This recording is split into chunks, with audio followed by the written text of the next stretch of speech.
Have you ever wondered why your heart pounds when you're scared or why your palms get sweaty when you're facing something unknown? It's a fascinating dance of biology and psychology, all rooted in a primal instinct for survival. Fear, as unsettling as it may feel, is an essential part of our existence. It's an ancient survival mechanism, a response to the threat of danger, real or perceived. It's what kept our ancestors alert, ready to either fight off predators or flee from them. This instinctual response is known as the fight or flight reflex.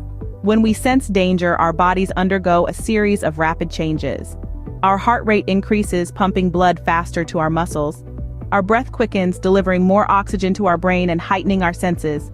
Our pupils dilate, improving our vision and making us more alert to our surroundings. And then there's adrenaline.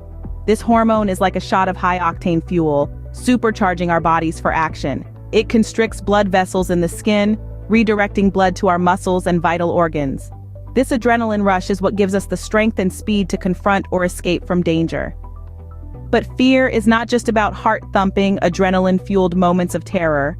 It's a complex emotion that can be triggered by a range of stimuli, from the menacing growl of a dog to the unsettling darkness of a room, or even the mere anticipation of a threat.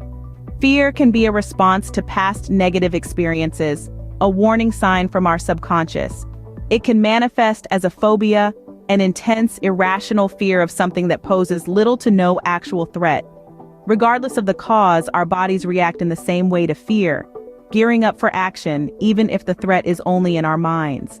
Fear, at its core, is a protective mechanism. It's our body's way of saying, hey, something's not right here, be careful. It prepares us for danger, keeps us alert, and in many ways helps us navigate through life.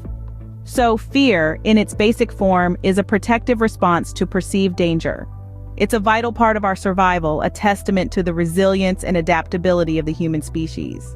But what happens when fear goes beyond the immediate threat and starts to influence our daily lives? Imagine that fear as a constant, uninvited guest at your dinner table, a shadow that lingers even in the brightest of days. This is when fear morphs from a survival instinct into a debilitating chronic condition, often leading to anxiety disorders and phobias. It's like a faulty alarm system, sounding the sirens for imagined threats and keeping us on constant high alert. Fear, in these instances, becomes a barrier, a gigantic wall that confines us within the boundaries of our comfort zone. It holds us back, preventing us from pursuing our dreams, exploring new experiences, and living our lives to the fullest. It's like being in a car with the brakes constantly applied, making progress slow and painstaking, if not impossible. But let's take a step back and consider fear from a different perspective. What if we considered fear as a signal, a message from the past, warning us of potential perils in the present and future? For instance, an individual who once had a bad fall might develop a fear of heights, a signal to avoid similar situations in the future. This fear, while potentially limiting, is also protective. It's our body's way of saying, hey, remember that time when we got hurt? Let's not do that again. The key, however, is to differentiate between signals that serve us and those that hold us back. It's about understanding the root of our fear, acknowledging it, and then deciding whether it's something that truly warrants our attention or if it's just an echo from the past that no longer serves our present. So how do we do that? How do we untangle the web of fear that might be holding us back? The first step is awareness. Recognize the fear, name it, understand it. Then and only then can we begin the process of disarming it. Fear, when left unchecked, can keep us in a constant state of tension, preventing us from truly living.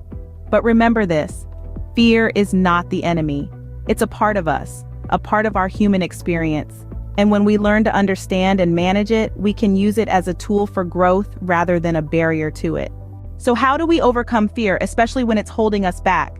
The key lies in acceptance. Fear, like any other emotion, is a part of us.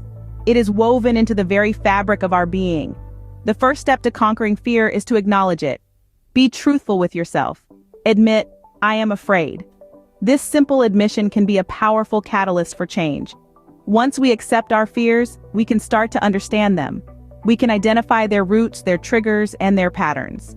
This understanding allows us to manage our fears more effectively, preventing them from controlling us. Moreover, Embracing our entire being, including our fears, is crucial. Because when we reject parts of ourselves, we become fragmented, less than whole. But when we accept all aspects of our being, we become stronger, more complete. By accepting and acknowledging our fears, we can begin to overcome them, ultimately leading to a more fearless existence.